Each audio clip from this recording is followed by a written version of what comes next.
ये बात है उस बच्चे की जो कि इंडिया के नॉर्दर्न माउंटेन्स में लद्दाख का रहने वाला एक शख्स जिसका नाम सोनम वांगचुक। ये बच्चा बड़ा होता है और पढ़ लिख कर एक मैकेनिकल इंजीनियर बनता है, जिसके बाद ये अपने गांव की सेवा करता है।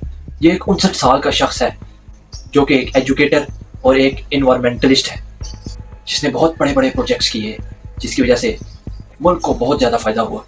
1994 में इसने टीचर्स को ट्रेन किया और दोबारा से किताबें लिखी जो कि लद्दाख के लोगों को अच्छे से समझ आ जाएं, और ऐसी सोलर हीटेड बिल्डिंग्स बनाई जिसकी वजह से अंदर का टेम्परेचर कैसे 30 डिग्री किया जा सकता है, जिससे शदीद सर्दी से बचा जा सकता है। इस शख्स ने 2013 में एक ऐसा प्रोजेक्ट स्टार्ट किया जिसमें आर्टिफिशियल ग्लेशियर बनाए जा सकते हो जो कि गर्मियों में किसानों के लिए बहुत ज़्यादा मुफीद हो, जिसका पानी किसान अपनी फसल खराब होने से बचाने के लिए इस्तेमाल कर सकते हैं। इसको आर्टिफिशियल ग्लेशियर का नाम दिया गया। 2018 में सोनम वांगचुक को एक एशिया के इक्विवेलेंट एक नोबेल प्राइज दिया गया जो कि उसकी पूरी जिंदगी की मेहनत और लगन का सिला था। लेकिन ये शख्स उसके बाद भी ना रुका और अपनी मेहनत जारी रखी। वांगचुक ने पायनियरिंग सेगमेंट स्कूल को डिजाइन किया जो कि 95% देहाती लोगों को एजुकेट कर सके और उनको पढ़ाई से आगाह किया जा सके।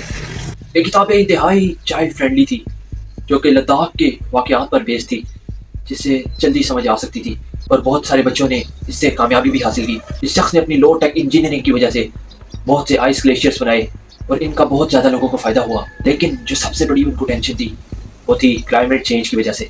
2019 में प्राइम मिनिस्टर नरेंद्र मोदी की गवर्नमेंट ने जम्मू और कश्मीर को रीऑर्गेनाइज किया। लद्दाख को 2 हिस्सों में डिवाइड कर दिया गया। उस वक्त वांगचुक ने एक ट्वीट भी की प्राइम मिनिस्टर को, थैंक यू प्राइम मिनिस्टर। लेकिन एक नई एग्रीमेंट जिसने लद्दाख को ना ही लोकल लेजिस्लेचर थी और ना ही कोई इलेक्टेड असेंबली, जिसकी वजह से बहुत सारे लद्दाख के लोगों का वादा टूट गया। 2019 में बीजेपी के लीडर ने एक कैंपेन की जिसमें लद्दाख के लोगों को 6 शेड्यूल स्टेटस दिया जाए, मगर ऐसा नहीं हुआ। लेकिन इसके कुछ सालों बाद इन्वायरमेंटल और पॉलिटिकल कंसर्न्स बढ़ते चले गए, जिसकी वजह से वहाँ के आम लोग परेशान होने लगे। 6 मार्च 2024 को सोनम वांगचुक ने एक हंगर स्ट्राइक की जिसमें उनका साफ कहना था कि हमारे वादे पूरे किए जाए, जिसकी वजह से हजारों सपोर्टर्स सोनम वांगचुक को सपोर्ट करने के लिए बाहर निकले। वांगचुक ने अपनी 21 दिन की हंगर स्ट्राइक को कंटिन्यू रखा और हंगर स्ट्राइक को पूरा होने के बाद भी लद्दाख के लीडर्स और न्यू दिल्ली का मार्च फेल हो चुका था। फिर वांगचुक ने डिसाइड किया कि अब यहाँ से सीधा दिल्ली में मार्च करेंगे और अपने केस को प्रेजेंट किया जाएगा, जिसके साथ उसके सैकड़ों सपोर्टर्स थे। लेकिन दिल्ली की पुलिस ने उनको पकड़ लिया और फिर से अरेस्ट कर लिया, जिसके जवाब में लोगों ने इनके खिलाफ आवाज उठाई। 10 सितंबर 2025 में एक्टिविस्ट ने एक नई हंगर स्ट्राइक लॉन्च की जिसकी डिमांड 4 चीजें थी: 6 schedule, local service public commission, statehood और पॉलिटिकल रिप्रेजेंटेशन। वांगचुक ने ये स्ट्राइक फिर दोबारा से ज्वाइन कर ली, लेकिन एक बड़ा हादसा हुआ। मई 2026 में इंडिया में नीट का एग्जाम लीक, जिसकी वजह से पेपर को कैंसिल करना पड़ा और ये लाखों बच्चों के लिए उनकी जिंदगी का सपना टूटता हुआ नजर आया। जिसके बाद सुप्रीम कोर्ट के जजेस ने जून में नौजवान नस्ल को कॉकरोचेस कहा। इसके बदले में इस यूथ ने अपनी एक पार्टी बना ली जिसका नाम कॉकरोच जनता पार्टी था। ये हर उस जुल्म के खिलाफ आवाज उठाने वाली पार्टी थी जो कि अभी तक मौजूद है।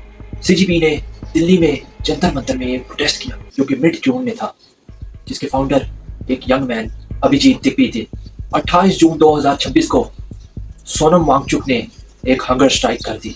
ये वो स्ट्राइक है जो इन दिनों चल रही है, जिसकी वजह से इसकी अटेंशन पूरी दुनिया में गई और लाखों लोग देहातों से, शहरों से जंतर मंतर की तरफ आए, सोनम वांगचुक को सपोर्ट किया।